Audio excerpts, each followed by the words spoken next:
Diálogo con Ernesto López. ¿Cómo puede un funcionario que ha sido bien ponderado por su trabajo al frente de la Dirección Nacional de Medicamentos dejar la institución y lanzarse ahora por buscar ganar la alcaldía de Santa Tecla? Bueno, Ernesto, primero gracias por la invitación. Esto es un proceso que a mí me tomó un mes de evaluar. La primera persona que se acercó conmigo, uno de los líderes históricos del FMLN, para conversar acerca del tema de Santa Tecla. Obviamente yo pedí tiempo para analizarlo. Hablé con mi familia, hablé con mi esposa, mis hijas, mi hijo, algunos amigos. Lo consulté con el Señor. Este para mí era un paso indispensable. Y después procedí a evaluar el estado con que se encuentra la municipalidad de Santa Tecla. Usted sabe, Neto, que nosotros tenemos nuestras oficinas en Santa Tecla, de tal manera que conozco de primera mano lo que fue el último gobierno del FMLN y lo que ha sido estos 2 años del gobierno de Arena. Así es que para tomar una decisión responsable he tenido que examinar primero la gestión del actual alcalde, para ver si realmente vale la pena que siga él al frente de la comuna o no. Y uno de los documentos, Ernesto, que yo tuve en mis manos es precisamente el plan estratégico. Este es, y yo creo que los administradores lo saben, este es el mapa por el cual cualquier institución debe de dirigirse, de tal manera que, en este caso, el gobierno de Arena, a través del alcalde, estableció un plan estratégico, dice aquí, 2015-2018. Y precisamente, Ernesto, en las primeras páginas, cuando se habla acerca de lo que es este plan, dice el alcalde: nuestra municipalidad trabajará incansablemente en base a una administración responsable. Es por esto que se ha desarrollado el Plan Estratégico Institucional para el periodo 2015, el cual se constituye en la herramienta principal para la dirección, asignación de políticas concretas vinculadas a los diversos sectores implicados. Y usted a lo largo del documento se entera, Ernesto, de qué es lo que se proponía hacer el alcalde. Y esto lo hace precisamente a través de 4 líneas de trabajo, que son las 4, digamos, como rieles que él le llama pilares estratégicos. Y estos pilares estratégicos después termina poniéndolos en un plan de ejecución. ¿Ok? De tal manera que uno aquí puede saber qué es lo que él esperaba hacer en el primer año de gobierno, en el segundo año de gobierno y en el tercer año de gobierno. Y le pone además la asignación de recursos. Ahora es interesante, Ernesto, porque lo que yo hice fue un análisis de estos 4 pilares. Y mire lo que encontramos. Aquí usted tiene el cumplimiento de las metas que se había planeado en el primer año de gobierno, que es el azulito, y en el segundo año de gobierno, que es el rojo. Y estos son los 4 pilares. Lo que aquí puede ver usted es que ninguno de los 4 pilares alcanzó ni siquiera el 75% de cumplimiento del primer año, y ya en el segundo año la caída fue más dramática. Quiere decir entonces, Ernesto, que el primer análisis que uno hace de esto es que el señor alcalde actual no ha cumplido lo que diseñó en su plan estratégico. Ahora, esto lo podemos revisar y esto lo sacamos, Ernesto, de los documentos oficiales de la alcaldía. Lo cierto es que dentro de esa proyección encaminada, estamos a 2 años para ver y medir un poco los cumplimientos de los objetivos que se han hecho. Y yo creo que ese es un ejercicio que debiéramos hacer en todos los municipios. Porque, mire, lo que pasa es que a veces uno empieza a escuchar esa retórica de discursos y de buenas intenciones, pero aquí estamos hablando de alguien que se propuso un trabajo y que a 1 año dio su informe, a 2 años dio su informe, y estamos hablando de que ya cuando uno comienza a aplicarle ya la calculadora y el lápiz, uno encuentra que no existe un cumplimiento. Bueno, imagínense, 23, 30, 17%. O sea, estamos hablando realmente de un desempeño muy pobre. Sin embargo, cuando uno ya empieza a adentrarse ya a las entrañas del plan de gobierno, uno encuentra otro problema que yo lo explico de la siguiente manera. Acuérdense que el actual alcalde venía de un periodo en la Asamblea Legislativa. Y ahí en la Asamblea una de las cosas que nosotros tenemos que lamentar es que se miran a los oponentes como enemigos. Y usted escucha que ni siquiera ha terminado la idea cuando ya la rechaza. Cada alcalde, cuando asume esa responsabilidad, tiene su propio estilo de trabajo. Seguramente las visiones son distintas, sí, Ernesto, a las que se tenían anteriormente. Sí, lo que pasa es que aquí no se trata de visión. Yo, después de todo el análisis que hice, encuentro que Roberto Dabuizón ha enfermado el municipio. Este es un municipio enfermo. ¿Por qué le digo enfermo? Un poco el símil que ocupa mucho con el tema de su función. Pero ¿por qué se lo digo? Si usted cierra los espacios de participación, Ernesto, si usted ya no permite que existan expresiones, mire, le voy a poner un ejemplo bien sencillo. El Cafetalón es un lugar donde la gente se reúne para hacer deporte de una manera social. ¿Qué quiere decir? Que ahí llega desde el niño más pequeño, el que sabe, el que no sabe, el papi fútbol. Sí. O sea, es una expresión de deporte colectivo. ¿Ok? La única vez que ha reunido a las ligas fue para decirles que ahí iba a construir un estadio. Usted me dice, bueno, qué buena idea. Depende, Ernesto. Aquí no se trata de visión. Porque si usted pone en un lugar donde hay un deporte de expresión colectiva y usted piensa hacer un estadio, el estadio únicamente se limita a lo que se llama deporte de exhibición. ¿Qué quiere decir? Que la persona llega a sentarse en las graderías. ¿Okay? Entonces, fíjese qué interesante, porque lo que antes estaba destinado al ejercicio, a que ahí se reunieran decenas de equipos, a que la gente no llegara a sentarse, sino a activarse físicamente, de pronto los planes ahora, ¿cuáles son? Vamos a hacer entonces un estadio donde la gente se llegue a sentar, ya no a hacer deporte. Por eso digo, se está enfermando la sociedad. Hay un estilo que daña y hay un estilo que construye. Entonces, cuando se trata de hacer un análisis de la realidad, es precisamente para tener los elementos para tomar decisiones.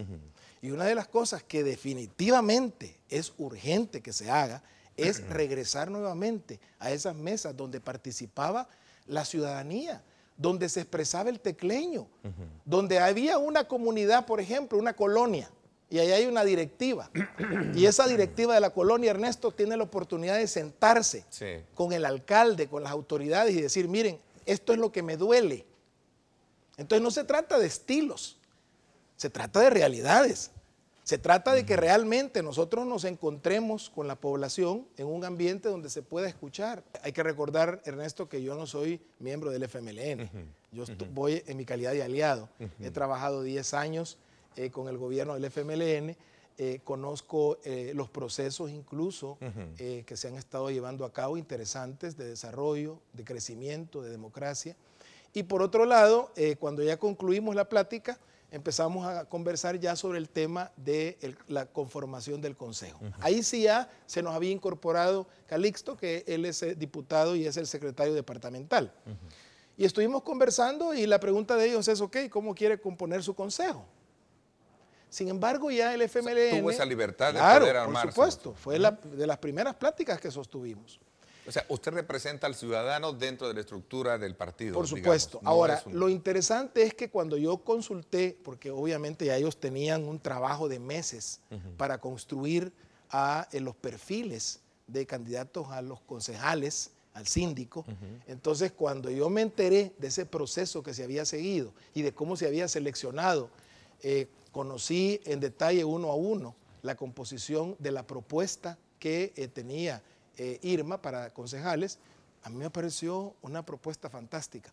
Una de las cosas, Ernesto, que yo he aprendido a trabajar en los últimos años, sobre todo en la dirección de medicamentos, es a trabajar con todos, a trabajar en equipo. A trabajar en equipo, a no estar pensando, no, yo solo quiero a las personas que piensen como yo, porque eso realmente es uno de los grandes problemas que tenemos que salir en este país. Y recordemos que ahora la modalidad de trabajo dentro de un gobierno es consejo plural. Es consejo plural, es decir, que no necesariamente son de su partido, son de otro partido. Por supuesto. Y seguramente el partido, el que más cercano estuvo a usted, va a tener que tenerlo ahí. Bueno, y mire, y fíjese que es interesante, Ernesto, porque imagínense lo que para mí significó poder sentarme con los propietarios, por ejemplo, de los laboratorios, para elevar la calidad de manufactura, y tener que convencerlos a ellos de todos buscar el interés común de medicamentos pero seguros y una cosa eficaces. es la función pública y otra cosa es la función política, porque así como puede estar usted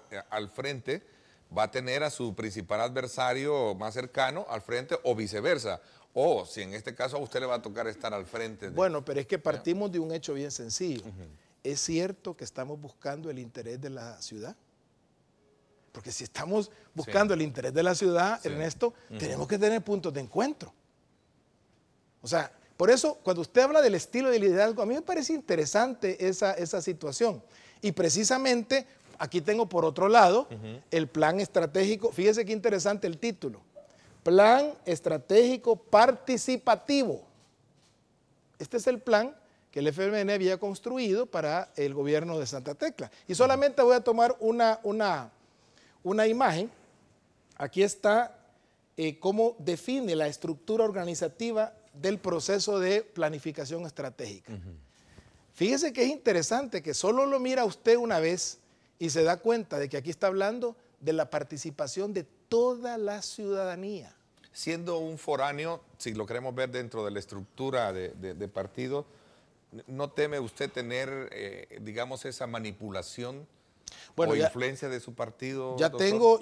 Antes de entrar, porque sé que vamos a hablar de qué es lo que usted va a presentar y de esa radiografía que tiene. Vamos a entrar, pero me gustaría que centrarnos un poco en la elección. Me dice de que no hubo quien pudiese competir junto con usted dentro de la... No quien pudiese, quien quisiese. Quien quisiese. Al final, cuando yo me fui a inscribir con el Consejo, la única planilla que se inscribió fue la mía. Y obviamente la ley de partidos establece como una posibilidad la candidatura única. Claro. Para poder recuperar esos espacios, usted me mencionaba, hay que recuperar espacios. Claro que hay que hacerlo. Y esta es una apuesta que hay que tener decidida en el municipio, pero debe de coincidir con un encuentro con la población. A ver, ahora vayamos a ver otro de los grandes desafíos que tiene y que ha creado desde luego esa crispación con los comerciantes ubicados en el sector del Cafetalón.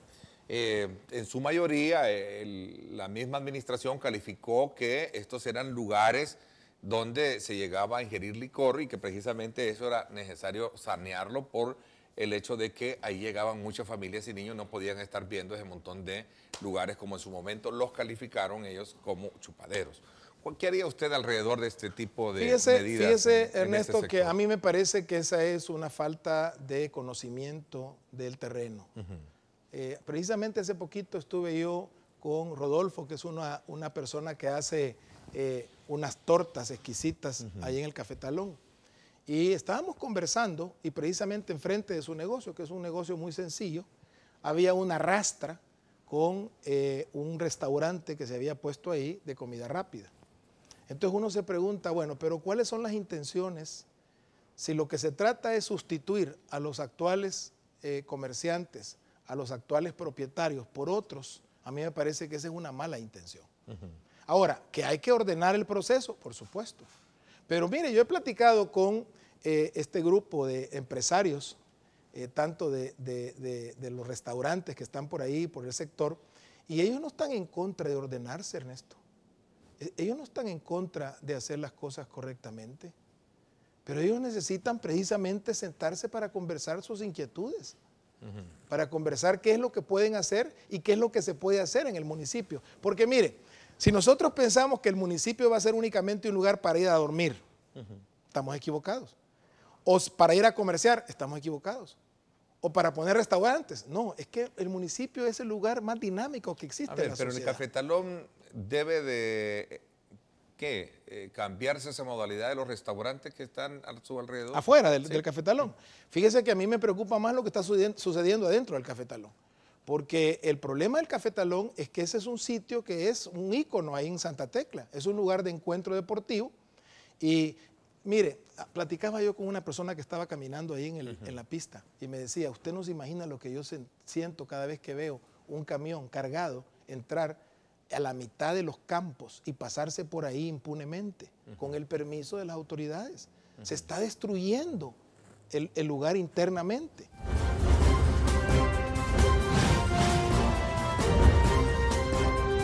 Diálogo con Ernesto López.